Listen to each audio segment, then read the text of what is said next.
Hi, it's Rebecca Whitman, your host of the Balanced, Beautiful, and Abundant Show. I'm a top-rated life coach, an international best-selling author, and a multi-passionate entrepreneur. I'm on a mission to help you go from burned out to balanced, beautiful, and abundant.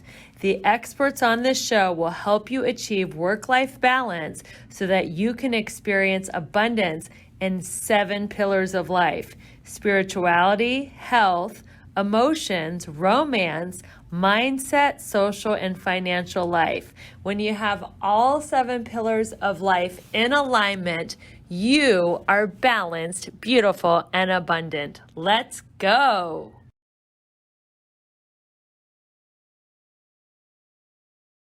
Welcome to the Balanced, Beautiful, and Abundant Show. I am your host, Rebecca Whitman. We're helping you go from overwhelmed, too busy, and burned out to balanced, beautiful, and abundant. Today, I have my friend and holistic coach, Mandy White Eskelin. Welcome to the show. Thank you so much, Rebecca. I am so excited. I've been looking forward to this for a while now, so I'm truly honored to be here with you today. I know we met at an event in Las Vegas and we sat next to each other. We did a couple of breakout rooms together and I just felt so connected with you. I knew we were going to be great friends and we had so much fun at the after party. We had the best time getting to know each other in Vegas. And I was like, I've got to get you on my podcast. I've got to share your fabulousness with my community. You're so sweet, but I felt the exact same way. And I love authentic, genuine connections like that because I think that us as women, we're here to make those connections. We're here to raise each other up, and showcase and empower each other. So I was so honored to have that time with you and be on here today and share some really great nuggets to help a lot of other women. Yes. Well, let me tell my audience a little bit about your background. So Mandy is a nutrition coach specializing in gut health. Prior to holistic nutrition, Mandy was a personal trainer to celebrities. She is passionate about empowering women to optimize their work-life balance, which is perfect for our show. She is an esteemed international speaker with her largest virtual audience of 100,000K. I was there. I saw you speak in person. You were an incredibly powerful speaker and motivator. And it was also on a Zoom with over 100,000 people watching. That was the most powerful women in network marketing. So I know I saw that virtual audience of 100,000 and you crushed it. So I'm very excited to talk to you and just get into it. I met you when you were at your peak. What was your origin story? Where did you grow up? Did you always think you would be a motivational speaker and holistic coach? Tell me a little bit about your story.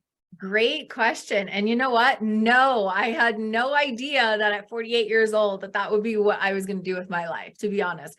I'm originally from Louisiana. I was born and raised in South Louisiana, so I'm half Cajun and half Cuban. So definitely a spicy combination. And I grew up in a small town, but I always knew, I just had this gut feeling and calling and belief and faith that I was meant for something really big. And not to say I'm not grateful for my roots. A matter of fact, I have a tree tattooed. I always remember where I'm from and where I came from, but I never felt like I fit in. I never felt like I fit in that small town. And so when I was 25, left my entire family back in Louisiana, moved to Las Vegas, and I've been here for 23 years. I just knew that I was called for something bigger. I had no idea what it was going to be back then, but I always had a passion for helping people. And so went into personal training, got my degree actually in exercise physiology when I was living in Louisiana, but there was really nothing to do with it. Honestly, that people weren't, especially in South Louisiana, love my Cajun family, but just people there they're not super health conscious. Matter of fact, it's the highest per capita rate of heart disease in the entire country is there. And so I moved to Vegas kind of like, all right, what do I do? But I knew I was, like I said, being called for something. And it took me a while, worked in corporate. My ex-husband and I built a company up to $5 million. And then shortly after that got divorced, but we had kids. And long story short is right after our divorce, I went back into personal training because it was truly, I love helping people. And I knew that was always going to be part of it, right? Like helping people, health, maybe not always fitness, but just something in that realm. And it's kind of interesting how, life's challenges and all of the parts of the journey start to expose and peel back the layers of the onion of what is our true purpose here. And I'm blessed that I actually found mine, because there's a lot of people that don't ever do. And I just, because of my own health struggles, when about 10 years ago, I went back to holistic nutrition school to become a health coach. And I didn't know that. I dealt with a lot of digestive issues, hormonal imbalances, metabolic issues.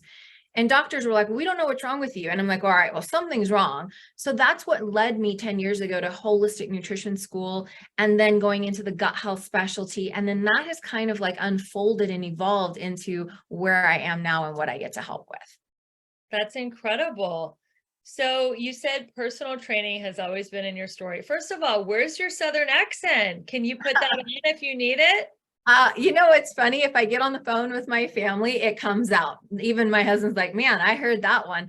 But I still say y'all, I still say fixin', I'm fixing to go to the store. But I've been gone for almost half my life when I really think about it. I left when I was 25 and I've been here 23 years. So almost half my life. But if I go home, I can promise you I come back with the accent because it's part of who I am. So I got it. So I'm in LA. We're all celebrity obsessed over here. You said you were a personal trainer to celebrities. Who have you trained? What celebrities?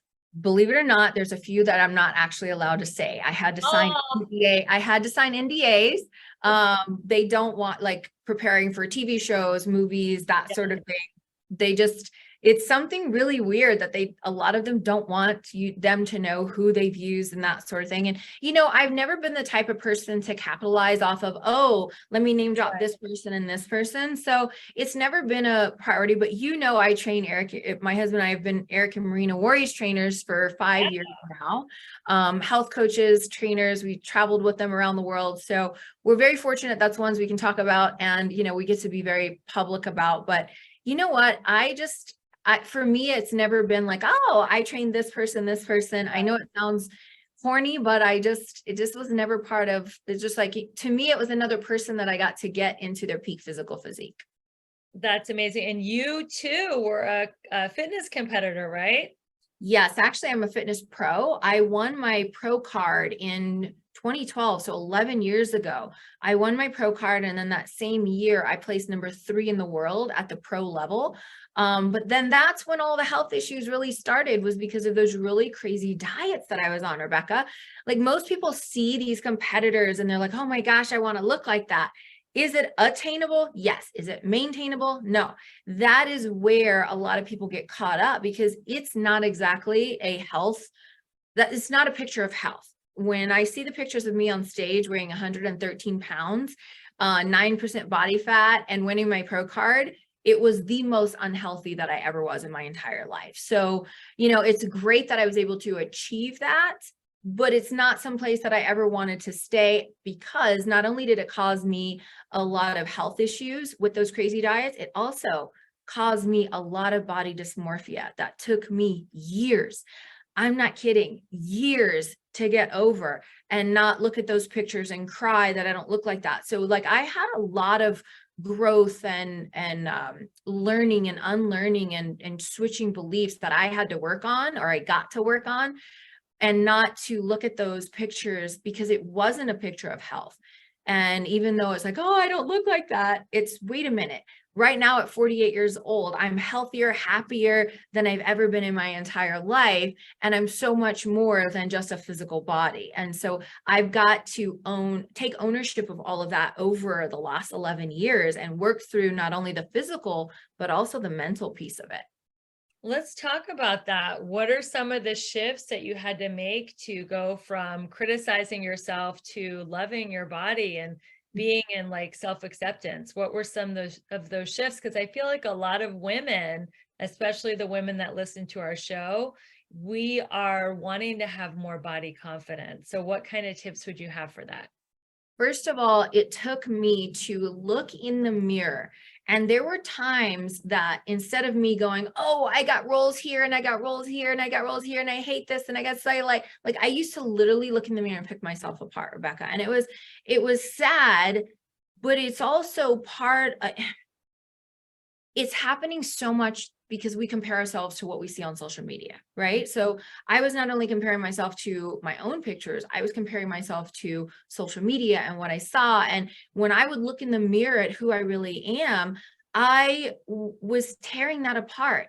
And so I did a lot of personal development. I started to look in the mirror and look in my own eyes and see things other than physical that I loved about myself. And so I worked on that self-love, about finding those things in me that weren't even physical that I loved about myself. And then when I started seeing in my soul and my heart those things that are different and what I love, then I started seeing my outsides looking different, because I saw them through different filters. And so I had to work on loving me as a person, my heart, my soul, my brains, all of that. And then that's when the lenses changed for me and I saw my external showing up different. And then I learned at that point how to love and appreciate my body on the outside more. So you have kids. How old are your kids? I have a 19-year-old daughter in college in Spain. And then I also have a 15-year-old son that is starting high school in August. So what did you teach your daughter about body dysmorphia so she doesn't fall into the same trap that you did? Well, I worked on that one really hard, and not to say that she didn't. There were times, I mean, being a typical teenager, like in high school, and seeing like social media is their reality. Like this is their reality, not all of this, not the outside world. And so she did fall into those traps. And unfortunately, like I have to give it to my daughter. Like it just, oh, I try not to cry. She is such a beautiful, strong woman. And, she had to not only live to social media, she had to live, with me being her mom as a strong, beautiful, powerful woman. And her friends were like, well, you don't look as skinny as your mom. And bless her heart, like she had to deal with a lot of that.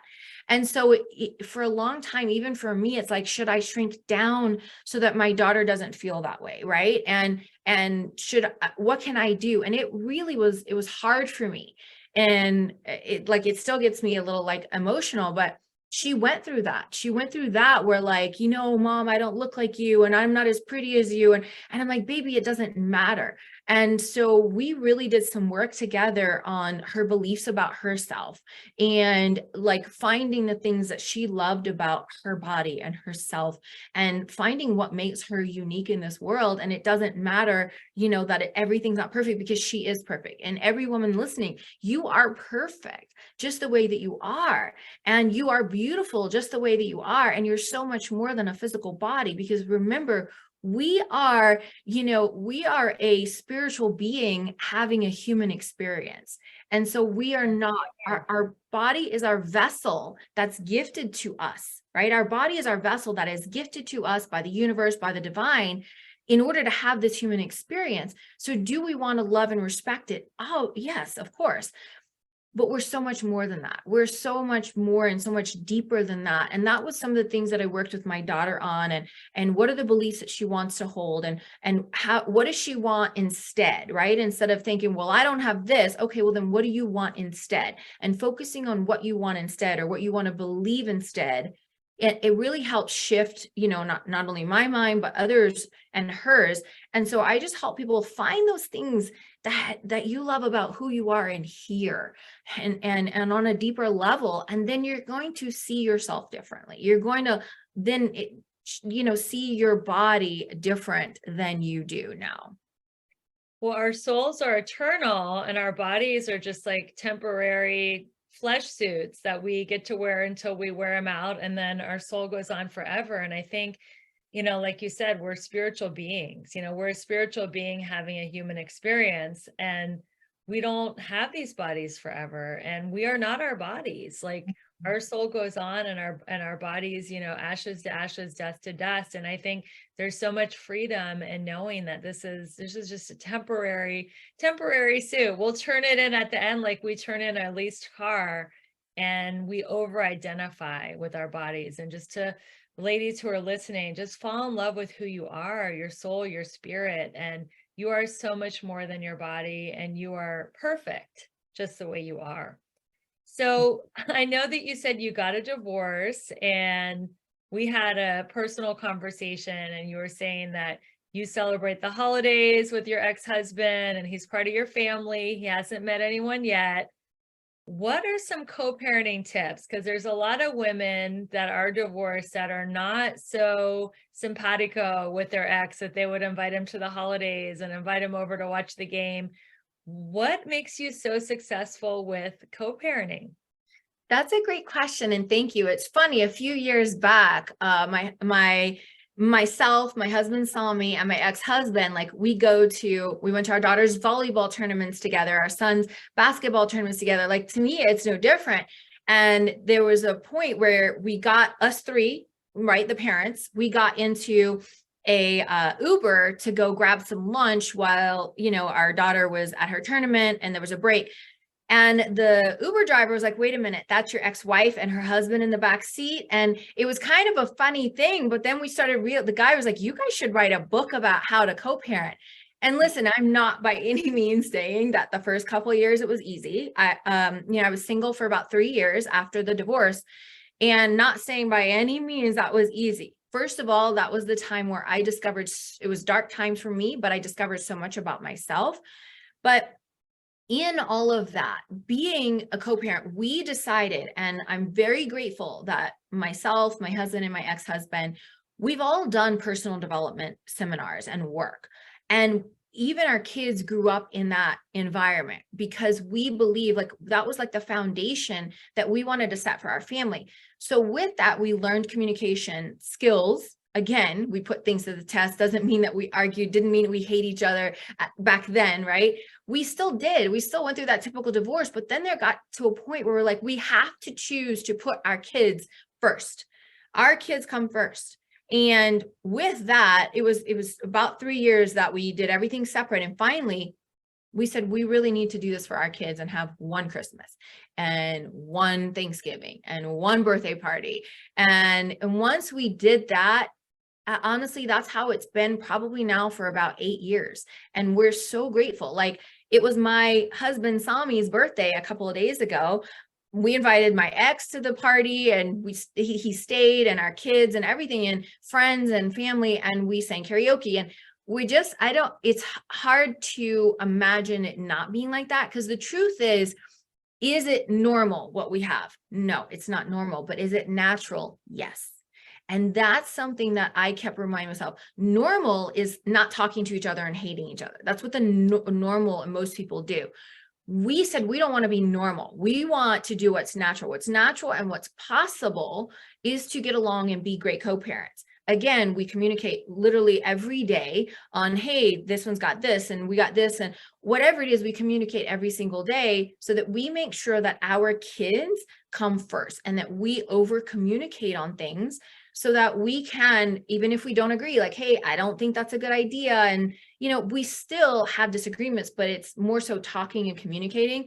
But again, our kids are our main priority. So how can we, really put our kids first? And I have to give it to my husband, Sami, because not only did he fall in love with me, he fell in love with my kids.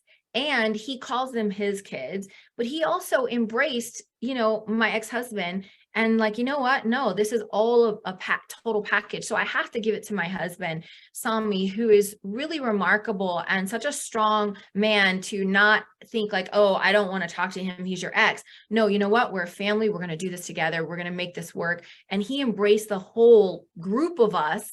And, it works for us. And not to say that's for everyone, but we learn to let go of resentment.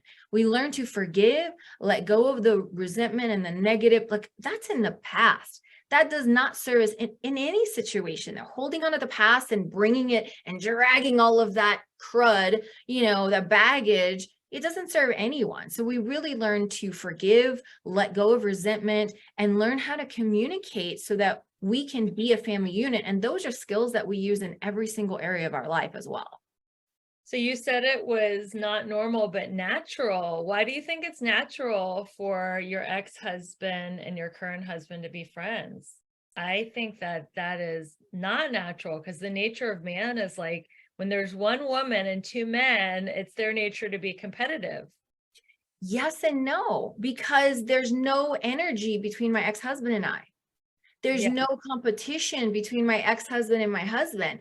My husband has my heart. My ex-husband had his time with me. So yeah. there's no competition. Where I think what makes it natural is we decide if we're going to hold resentment. We decide if we're going, that should not happen, right? And we decided, hey, this is natural. Like we know other families that in the personal growth world that we've done in the seminars we've done that have that same type of relationship, because the foundation of it is open, honest, forgiving communication. And that part is very natural when there's no energy or there's no held up emotions from the past. It's natural. And so that's where it's normal is what most people have. Natural is just does it really matter? I mean, my ex we had our time together. We have two beautiful kids as a result. And there's no animosity, there's no resentment, there's no grudges, there's nothing. We let all that go so that we can be a family unit and show our kids what's really possible. That's great. Well, I am a huge fan of second marriages. I'm so happy in my second marriage. And yeah, if you're out there listening and thinking that, oh my God, do second marriages, third or fourth, whatever it is, there is the right person out there for you. There's a lid for every pot, I like to say. Oh, I like that. That's a great one. That's a Thank good you. one. So you mentioned that you had stomach issues. Tell us a little bit about your wellness journey and how did you heal your gut issues? What So, did you have? well, first of all, when I was competing and won my pro card, that was like the catalyst and start of all of my health issues. Matter of fact, because my body fat percentage was so low, I didn't have a period for almost a year. So my hormones were off. Number two, metabolically, and I used to have a horrible relationship with carbs and even fruit, by the way.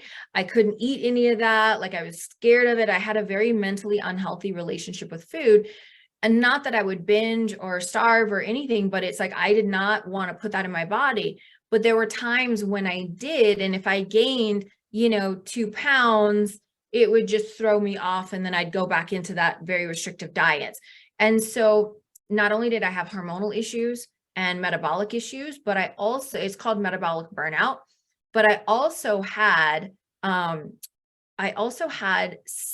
sensitivities and intolerances.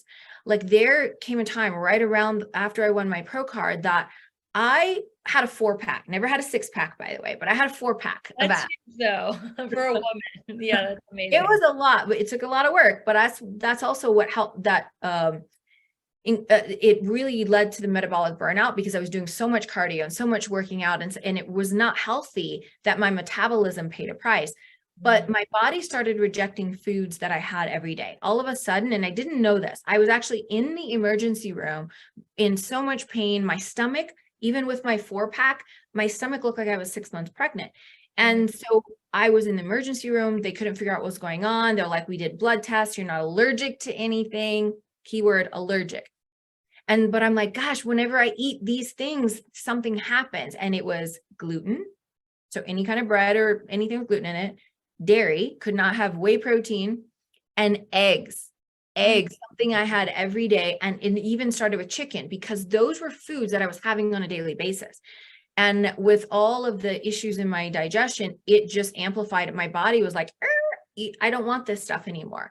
And so that is where I'm like, okay, they're telling me I'm not allergic to it. I did my own elimination when I took those foods out for a couple of weeks. My body felt better, put them back in, same thing happened. So I was able to figure that out on my own. And then I'm like, you know what? No offense to doctors. I believe there's a time and place for medicine. But when it comes to something like this, they had no clue. So I went to holistic nutrition school 10 years ago, and I'm like, I got to learn how to heal my body. So then I didn't at that time think, oh, I want to help other women do this. I was thinking I need to learn for myself so I can really understand what's going on here.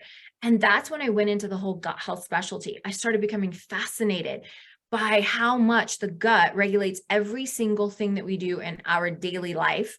And it controls our immune system, our hormones, our mood, our happy hormones.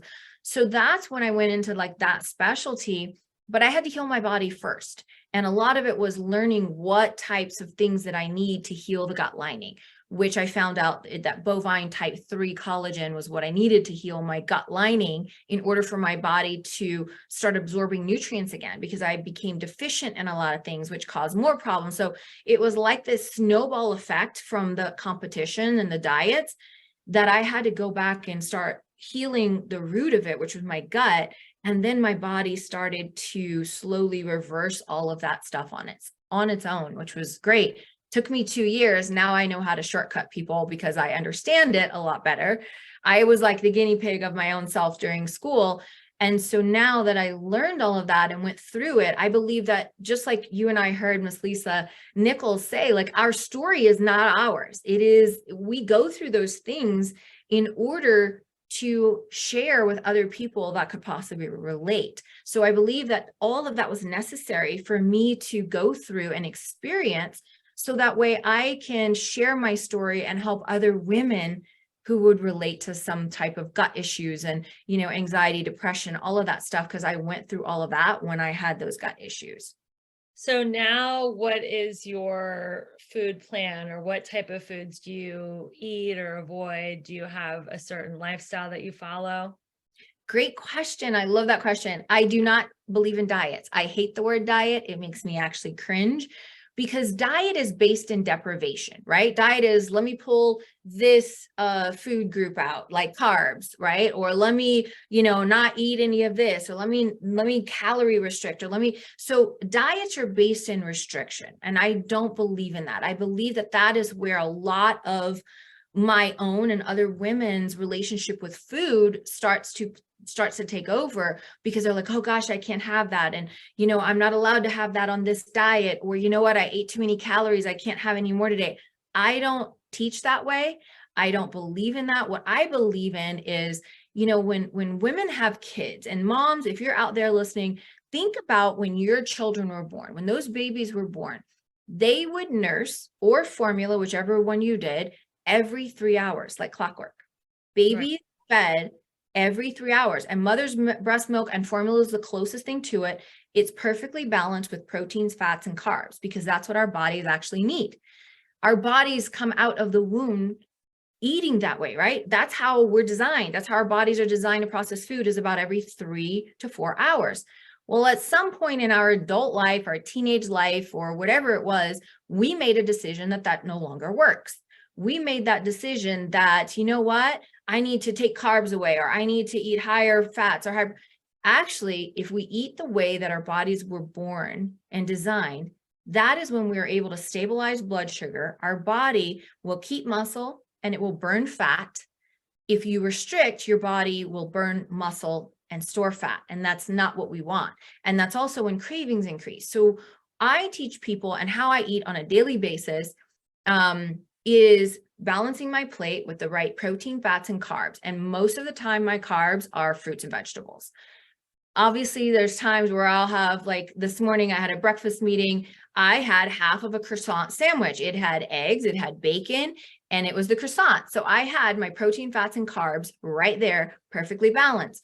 Again, I only had half of it. I didn't eat the whole thing, but I've taught my body how to always, and I can go to any restaurant, any barbecue, any party, I will look for the protein first, put that on my plate. What carb do I want? Oh, you know what? I see that yummy dessert. So I'm going to go ahead and have some vegetables, and then I'm going to have dessert. So I always balance my plate, protein, fats, and carbs. We eat in threes every 3, meaning that every 3 hours about, we eat like that. And that is what I teach. And we're eating small meals every 3 hours, which helps your body and your metabolism kick up and go, okay, I know she's going to feed me again. I got to burn this off. She's going to feed me again 3 hours later. I got to burn this off. Where when it's the opposite, when we only eat 1 meal a day or 2 meals a day, your body is like pissed off, like, oh, really? She's not feeding me. I'm going to store all this as fat. Watch me. And it will store fat and it will store fat and it will store fat. Well, we teach your body to reverse that. We get your body in a fat burning mode instead of a fat storing mode. And that is all just basically eating the way that we were born to eat. And when I say I live the 80-20, I mean, I don't restrict anything. I don't have any more gut issues. I can eat eggs, gluten, dairy. It does not bother me because I've healed my gut. And I also know what I need to do to keep my gut and microbiome balanced so that it's operating in my best interest every single day, and show other people how you can live with food freedom. And that's really important to me. That's what's called being a flexitarian, right? Having a flexible metabolism and being flexible. So you don't believe in the intermittent fasting trend, having an 8-hour feeding window and then fasting for 16 hours. Personally, I don't. That's my belief. I've tried it a lot, tried it for a long time. And I honestly can say that as at 48 years old, our metabolism changes as a woman, our hormones change. And that isn't always optimal for a woman in that midlife season, I guess is the good way to put it. It's not the most optimal. If you want to keep muscle, we have to, as we age, eat more protein. But then as we age as women, our body actually has more trouble breaking it down and absorbing it. So if we restrict, we're not going to get in all of that protein that we need, because us as women, we need more protein in order to keep the muscle and burn fat. And also we need that muscle because osteoporosis is very prevalent in women, and we need the muscle to exercise and pull against our bones and make our bones stronger. So it's kind of this like compound effect. But personally, I don't believe in that. I help women that have intermittent fasted and they become skinny fat be able to reverse that by eating protein, fats, and carbs every 3 to 4 hours. And now they get leaner. They're by eating more and not eating less. So what is the latest meal of the day? Like how late would you tell your clients it's okay to eat? Would it be like 9 or 10 at night or 7 or 8, or it doesn't matter as long as they get in their 4 to 6 mini meals? How does your coaching work around that? So I don't necessarily say a time, I say an hour before bed. So you still want some type of protein before you go to bed. My favorite go-to is the Okios. I don't even know how to say it. The Greek yogurt with protein in it. And by the way, it's sweetened with stevia, not sucralose.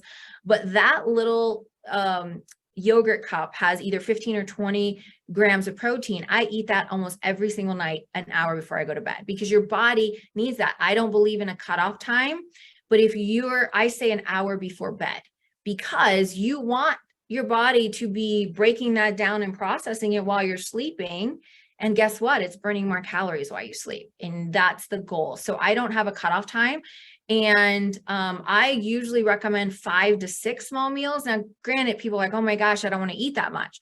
Well, I probably have 3 full meals, right? Breakfast, lunch, dinner. I might have 1 to 2 shakes and a yogurt. So that's how I'm able to get in all of those 5, 6 small meals a day, to make sure that I'm getting the protein, because again, protein for us women, it is so important for us to get that, especially when our hormones start changing in perimenopause or menopause or after.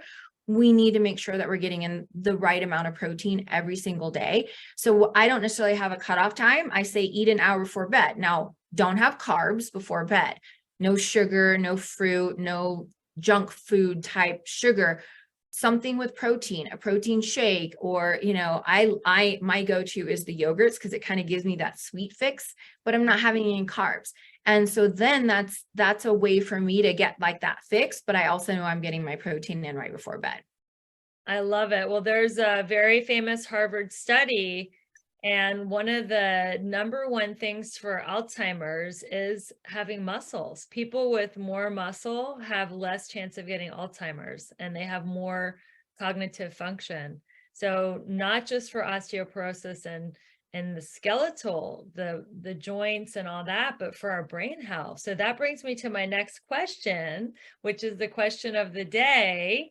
How does the gut affect our mental wellness and our brain health and happiness? What is the gut brain axis? How do the two work together?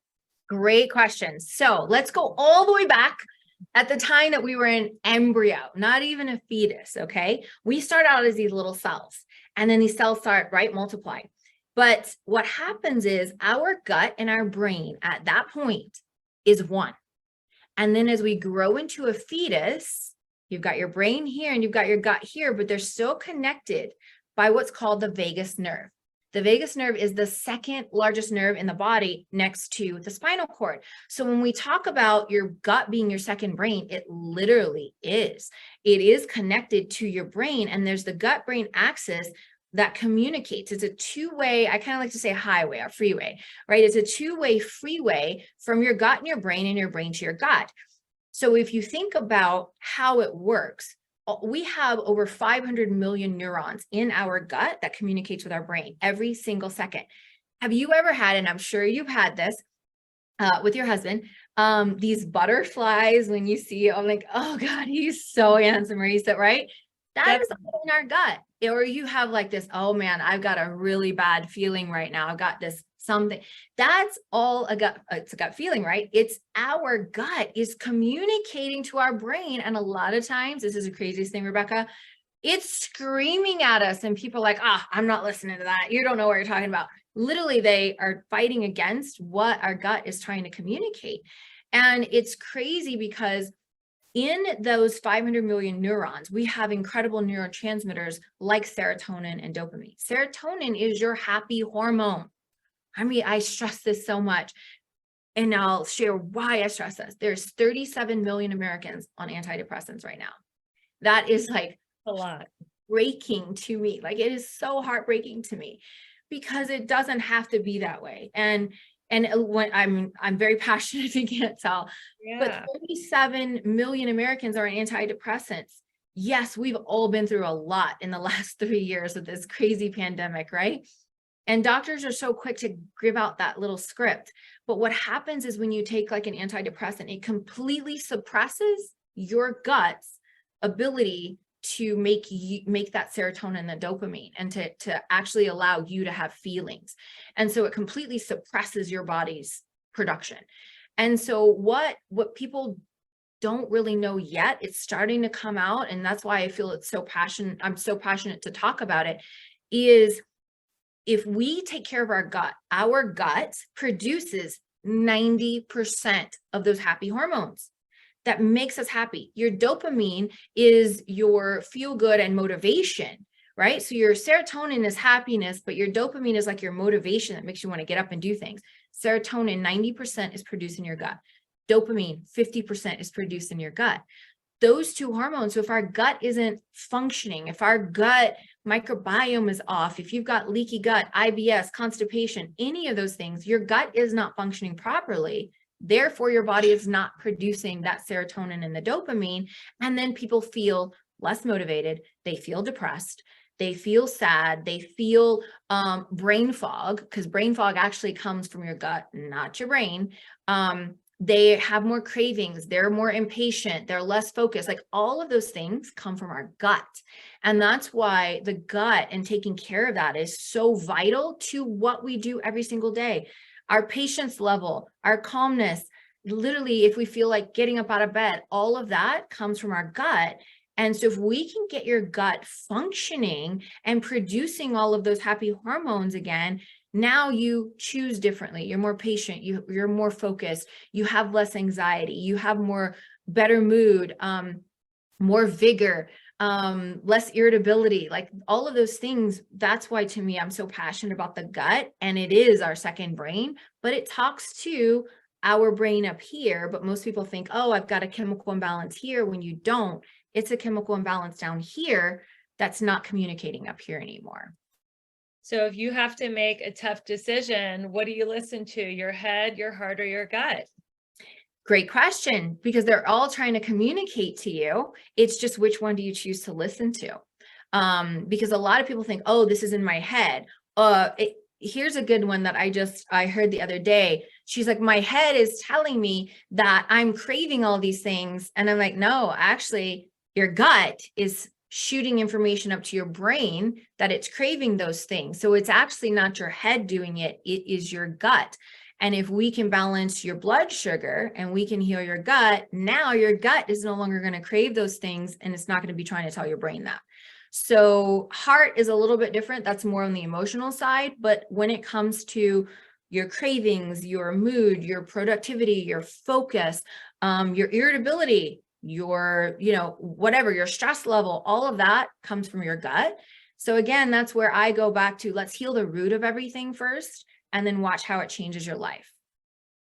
That's amazing. So I know you're a 7-figure entrepreneur in health and wellness. You're a mom, you're a wife, you still have a couple celebrity personal training clients. How do you find balance in your life? To be completely honest, Rebecca, I don't believe in the word balance. Okay, so And how do you juggle all those things? so I try to find harmony in the chaos. And that's it, right? Because there's never a time that every single thing in your life is balanced. It just doesn't happen. I mean, let's be real. Being a mom, entrepreneur, right? Like a wife, like, leading a giant global team, like there's no way that there's ever a point where like, cool, just everything's in balance. It's Right. more so finding the harmony in the chaos, finding the gifts and the lessons in the challenges, and learning to embrace all of that and go, okay, this is what today is this is what I'm manifesting today, or what are my intentions today, and where I'm able to find and create some harmony. Because to be honest, like, I don't believe in it, because to me, and again, this is my opinion, I don't believe that balance ever exists. There's not a point where you're like, cool, every single aspect of my entire life is perfect. To me, that doesn't exist. There's always going to be areas that we can work on. There's always going to be areas that are going great, and other ones you're like completely polar opposite. And so it's like, okay, if this is going great, how can I still find the harmony? How can I find the gifts in this? Or if you're in a season of, like nothing seems to be going right, like finding the gifts and the lessons, which shifts your brain into more abundance, and manifesting, knowing that I'm not going to stay here. It's not always going to be like this. This is temporary, and trying to find the happiness or the harmony in all of that, and learning to like go with the flow and know, okay, this is happening for a reason. This is happening for a reason. I'm not quite sure what this is yet, but learning that has taught me so much more calmness, being able to stay grounded. And then I find more peace and harmony in my life by doing that, than trying to go, I got to balance this. Okay, I got to balance this, and I got to balance this, because then it's never balanced. Does that make sense? Like, Yeah, it's about harmony. It's about a symphony. Do you have yes. boundaries around your business? Like, are there certain days and times where you're not available to your team, where you won't pick up a call, where you don't check your email or your text? Like, do you have certain times in your week where you just put your phone away? My husband would probably appreciate that if I did, but I don't. I don't. I mean, granted, I'm not going to answer my phone after like 8 or 9 o'clock at night. Like, it can wait. It's not an emergency. If it's an emergency, then I will of course answer the phone. But I don't have that. And I love my team. I love building. I love being busy.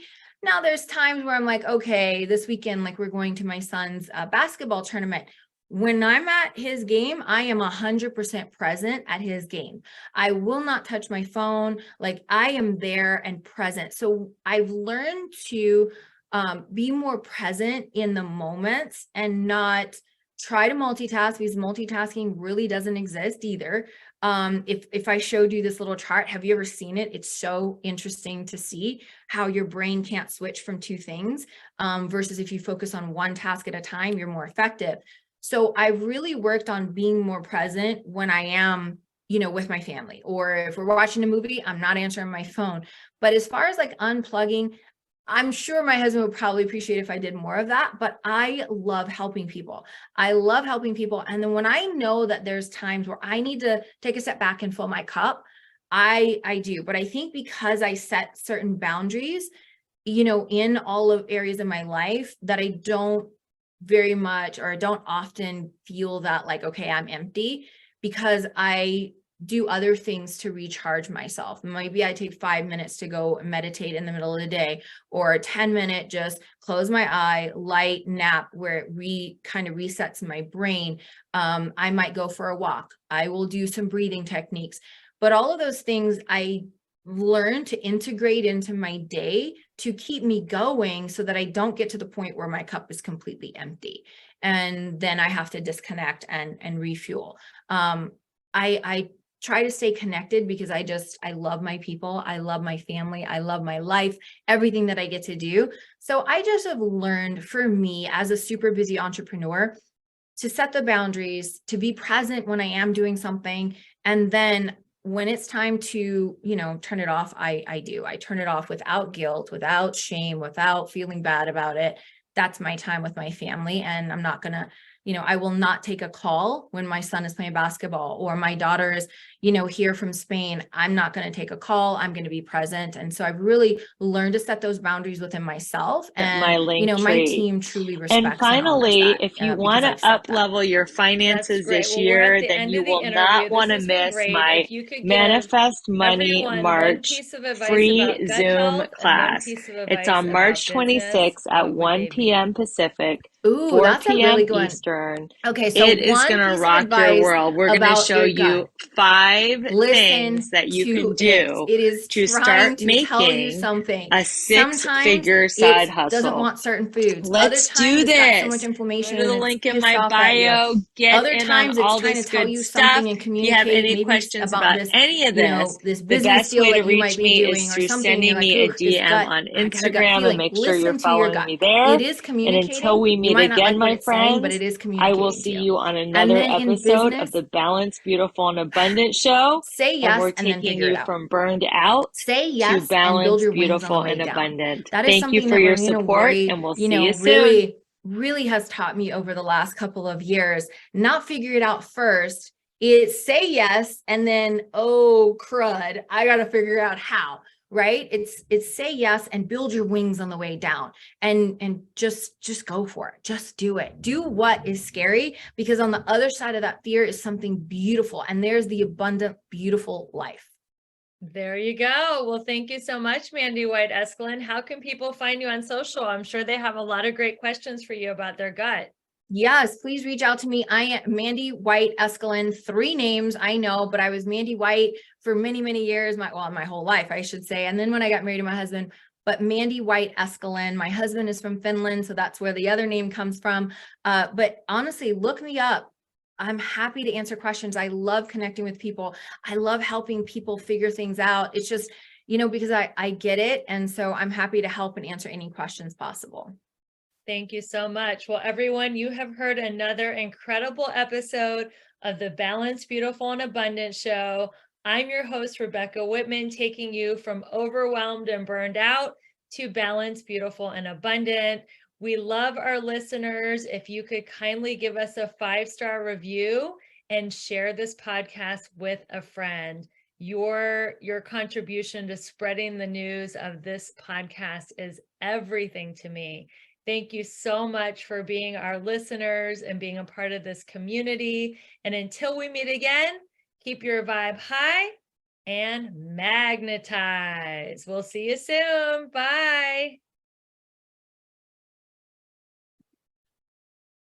Thank you so much for listening to the Balanced, Beautiful, and Abundant Show.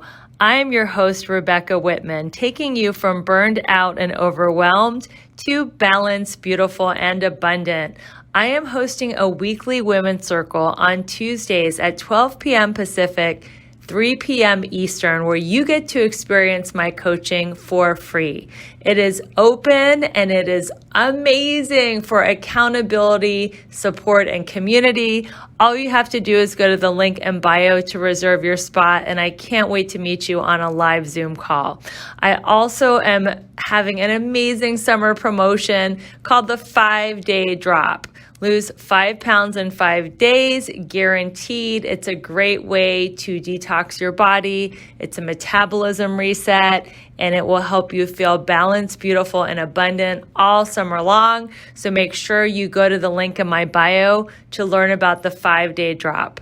I am so appreciative of you listening to my show. The best compliment you could ever pay me is to rate, review, subscribe, and share with a friend, because I know you know other people who want to go from burned out and overwhelmed to balanced, beautiful, and abundant. Thanks again for listening, and I look forward to seeing you on the next episode. Bye.